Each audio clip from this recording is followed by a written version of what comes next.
అయితే దీంట్లో చాలా మంది తెలిసి తెలియక పిల్లగాళ్ళు అందరికీ మీ దగ్గర ఉన్న సెల్ ఫోన్లు మొత్తం చిన్న పిల్లగాళ్ళకి ఇస్తున్నారు. ఆ సెల్ ఫోన్లు ఏవో డిజిటల్ ఓపెన్ చేసుకుంటే ఏదో లింకులు ఓపెన్ చేస్తారు, దాంట్లో ఉన్నటువంటి డబ్బులు మొత్తం పోతున్నాయి కదా. వాటిని సైబర్ క్రైమ్స్ అంటారు.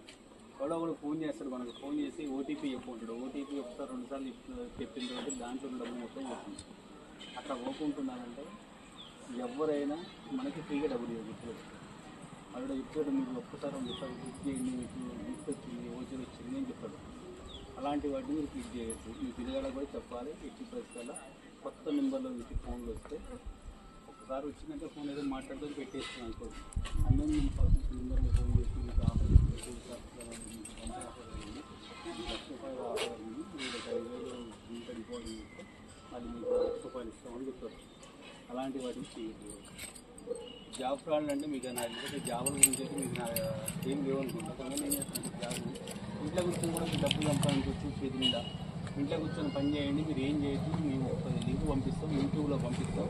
ఆ యూట్యూబ్లో మీరు ఆ వీడియోలు చూసి వ్యూస్ ఓకే మిమ్మల్ని వ్యూస్ అంటే దాన్ని కన్ఫర్మ్ చేయాలి. మీరు వ్యూస్ అంటే పాయింట్స్ కావాలి.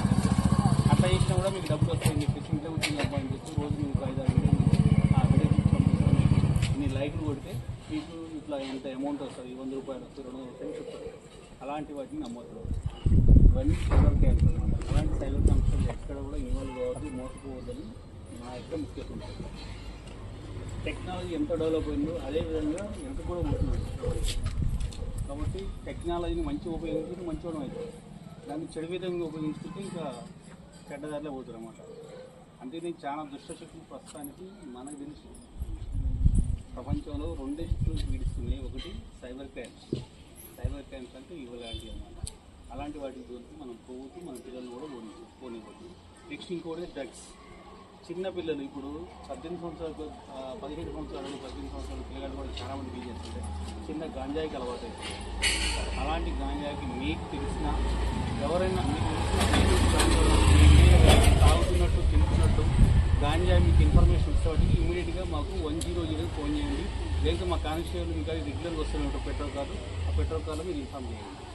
ఇన్ఫామ్ చేస్తే ఏమంటే మా పోలీసు వాళ్ళు వస్తారు, పట్టుకుంటారు. వాళ్ళని వాళ్ళకి కొత్తగా ఒక్కసారి గాంజా తాగుతూ పట్టుకున్నా, లేకపోతే గాంజా సప్లై చేస్తూ పట్టుకున్నా వాడి జీవితాంతం వాడి మీద ఎప్పుడు మచ్చే ఉంటుంది అన్నమాట.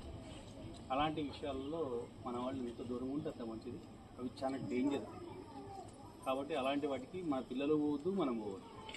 ఈ 2 విషయాలు బాగా గుర్తుంచుకోండి. తర్వాతకి ప్రాపర్టీ అఫెన్స్లు అంటే అఫెన్స్లు జరుగుతున్నాయి. ఇంతకుముందు నాకు తెలిసి గుండ్లగూడెంలో దొంగతనాలు జరిగినట్టయితే దాఖలాలు అయితే లేవు. చాలా మంచిది గుండ్లగూడెం. కాబట్టి ఎందుకు లేవు అది కూడా చెప్తుంది. హైవే దగ్గర ఉంటే బాగా పోతాయి అనమాట. వచ్చిన దొంగలు ఏం చేస్తుంటే హైవే దగ్గర కొట్టుకొని హైవేకి వెళ్ళిపోతుంది. అది కొంచెం లోపలికి ఉంటుంది కాబట్టి పబ్లిక్ తెలియదు. కానీ ఇప్పుడు హైవేలో సిటీలలో టౌన్లలో అన్ని కెమెరాలు పెట్టించినాము. ఆ కెమెరాలు పెట్టించినప్పుడు వాడు దొరికితే దొరుకుతాడు. అలా దొంగతనం చేసి దొరుకుతుందని ఉంటుంది. కాబట్టి వాడు ఏం చేస్తుంటే సీసీ కెమెరాలు లేని ప్లేస్ ఎక్కడో చూసుకుంటుంది. ఒక్కొక్కసారి ఏం చేస్తుంటే అక్కడ వదిలిపెట్టేసి లోపల కెమెరా లేదు, ఇక్కడ ఏ ఇల్లు కుట్టినా నాకేం కదనే ఉద్దేశంతో ఈ ఇంటికి ఇటు పడే అవకాశం ఉంది. కాబట్టి మీ వస్తువులు మీరు జాగ్రత్తగా పెట్టుకోండి. నిన్న రాత్రి బీబీ నగర్ ఏరియాలో ఒక దొంగతనం జరిగింది.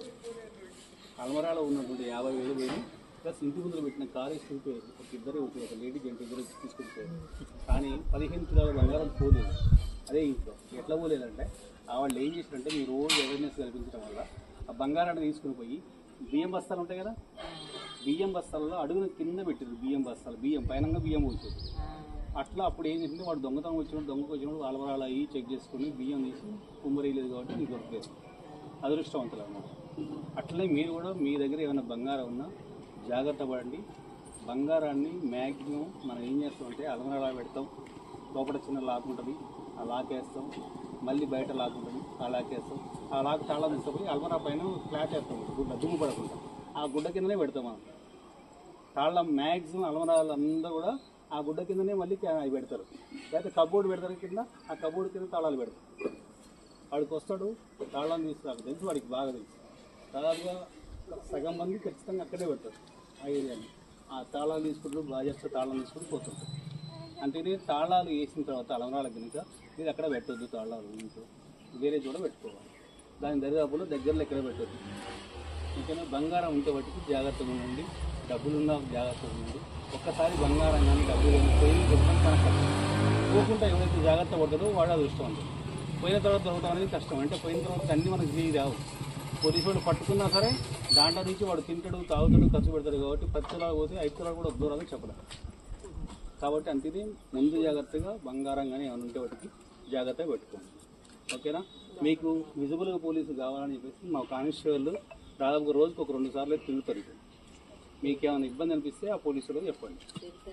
ఓకేనా? మీకు ఏమైనా ఇబ్బంది ఉంటే ఎనీ టైం ఏమైనా చెప్పవచ్చు. మరీ ఇబ్బంది ఉంటే పోలీస్ స్టేషన్లో మేము ఉంటాం, నాకు వచ్చి కంప్లైంట్ చేయండి. మీ సమస్యలు ఏమంటే పరిష్కారం. ఓకేనమ్మా? రైట్, ధన్యవాదాలు.